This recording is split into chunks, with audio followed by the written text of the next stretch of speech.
Okay, this video is about Newton's third law. What we're looking at is to know what Newton's third law is, and then to be able to describe diagrams using Newton's third law and understand this term free body diagram. So this is Newton's third law. If object A exerts a force on object B, then object B exerts a force of the same size or magnitude in the opposite direction on object A. So try and think about that. It's quite difficult to get your head around that until you've got some examples. But the most important thing is to start from not being confused by this very, very common misconception. So if you look at this diagram, lots of people think that they understand Newton's third law because all the way back, probably in year 7, they drew a diagram like this. They put a book on a desk. They said, oh, there's two forces here. There's the weight of the book and there's the normal or reaction force going up from the desk on the book. There you go. I understand Newton's third law all along because here are two forces of the same size in opposite directions. But this is absolutely not an example of Newton's third law, right? Because what happens is that all the force diagrams you've seen so far are what are called free body diagrams. This means that you're only interested in what happens to the book, so you only draw the forces that act on the book. You never worry about where that force is coming from and the effect on that. So for example, in this one, the weight of the book doesn't come from the fact that it's on the desk, it comes from the earth. So the other pair, if we use this, the object A exerts force on object B. So object A is the earth, object B is the book. If we then reverse that, object B, which is the book, exerts a force on object A, which is the earth. That force is not in this diagram, so this diagram does not show Newton's third law. These two forces are equal magnitude in opposite direction, but they are not a pair of forces in Newton's third law. The easiest way to think about this is imagine if you knock the book off the edge of the desk. This force disappears, but this force is still here.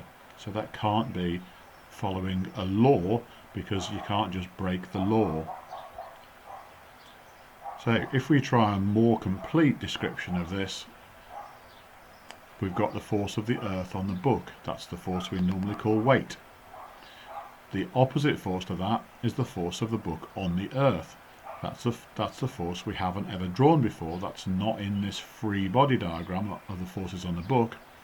It's the same magnitude in the opposite direction. Now it looks as if the book's going to fall, but we know it's not. Well, why doesn't the book fall? Because there's also the force of the desk on the book. This force is the same magnitude as this force in the opposite direction, but not a Newton's third law pair. Right, what's the other force? Well, if we've got the force of the desk on the book, then we must have the force of the book on the desk. Again, we don't normally draw this force because it's acting on the desk, and we're not interested in the desk, we're interested in the book. Okay, here's another misconception people often get. Here's the moon and the earth. This is actually roughly right to scale, so it looks nothing like, again, what your normal picture of this is. But here's the earth, here's the moon, and people say, oh, why does the moon go around the earth? Oh, because the earth pulls the moon. Well, here's the force of the earth on the moon. But why isn't it the other way around? Oh, because the moon pulls the earth with a smaller force. Well, it doesn't. This force should be the same size, the same magnitude as this force. The earth just doesn't move as much because it's got about 81 times as much mass as the moon. So the earth does move a little bit as the moon goes round it, but what we mostly see is the moon going round the earth. Okay, here are some examples. You might want to pause the video here and just see if you can draw the forces that act in these situations, and then I'll go through them. So here's the Earth and the Moon system. We've got the Earth and the Moon drawn more like it's normally drawn, which is nothing like the correct scale, but makes it a bit easier to fit on the page. So we've got the force of the Earth on the Moon, the force of the Moon on the Earth, but hopefully you can see for this, if you just drew a free body diagram of the Moon, the forces on the Moon, this is an unbalanced force, and the unbalanced force must mean that there's a change in the motion, and in this case the moon is going around at a constant speed but with a changing direction. So the velocity of the moon is changing but not its speed as it goes around the Earth. If we go back to the forces of the book and the desk, okay, we've got the force of the book on the Earth and the force of the Earth on the book.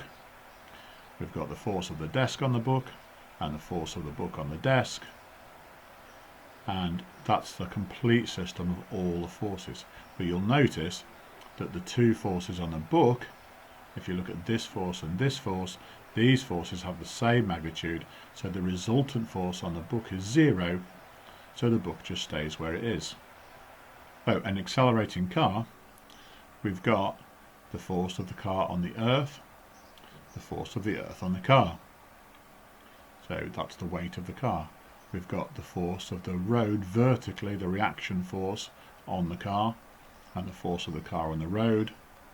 But then if the car is moving forwards, we've got the frictional force of the car on the road, but we've got the frictional force of the road on the car.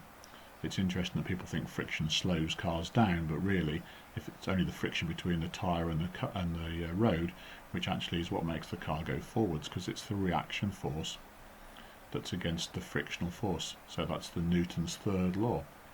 Now if you look at that, it looks like the car's not going to do anything, but that's because you've got all 6 forces. We'll look at in a minute at the free body diagram that explains what's actually going to happen to the car. So here's our free body diagrams. Right, you can see that there's too many forces really going on those diagrams for it to be clear what's happening. But if we just draw the forces on the book, then we can understand it more easily. So the force of the Earth on the book and the force of the desk on the book, these are the two forces which act on the book. These are not Newton's third law equal and opposite forces. This is just the forces acting on the book. That's why it's called a free body diagram. You're forgetting everything else that's there and just concentrating on the thing that you're interested in. These two forces are the same magnitude in opposite directions, so the resultant force is 0, and therefore the object remains stationary. Here's the car. You've got the force of the Earth on the car, you've got the force of the road on the car, the reaction force, and you've got the frictional force of the road on the car. Now you can see from those forces that these are not balanced forces. There is a resultant force. Vertically the forces balance out, but horizontally there's a resultant force to the right, so the car is accelerating to the right. Just another example, here's the balloon on a string. So you've got as the air comes out, you've got the force of the balloon on the air, you've got the force of the air on the balloon. Again, it might look, if you're used to free body diagrams, it looks like that balloon is just going to stay where it is because the forces appear to be balanced. But you've got to be clear that if you want to know what's happening to the balloon, you've only got to look at what the forces are that are on the balloon. This is not a force on the balloon, this is a force on the air. So there's only one force on the balloon, that force is going forwards to the right, so that's an unbalanced force.